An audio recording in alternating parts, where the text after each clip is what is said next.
A growing number of protesters calling for the end of stay-at-home orders, like these people in Texas. Let us work! Let us work!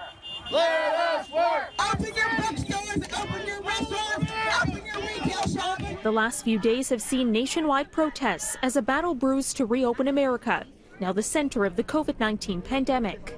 Yes, I believe the virus can be dangerous to certain people, but we don't shut down the country every time a virus comes along and people get sick.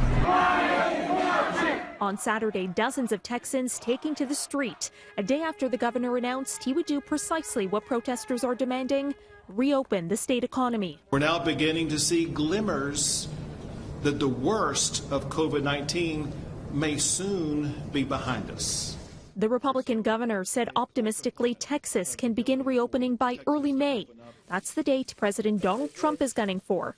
Texas and Vermont will allow certain businesses to open on Monday while still requiring appropriate social distancing precautions. The president appearing to side with protesters who are desperate to get back to work, tweeting states like Minnesota, Michigan, and Virginia should be liberated. In other states, the race to reopen is already underway. Take a look at this footage of people hitting the beaches in Jacksonville, Florida, that are once again welcoming visitors. But the governor of America's hardest hit state says he will reopen New York when the time is right. I think the president leaving it to the states was not just right and legal and constitutional.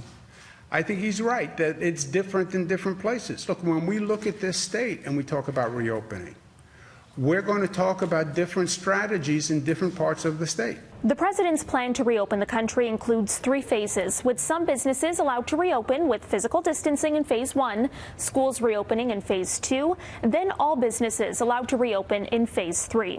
Health experts are concerned that a full-fledged return to normal too quickly will cause a second wave of coronavirus infections. For City News, I'm Caryn Ceolin.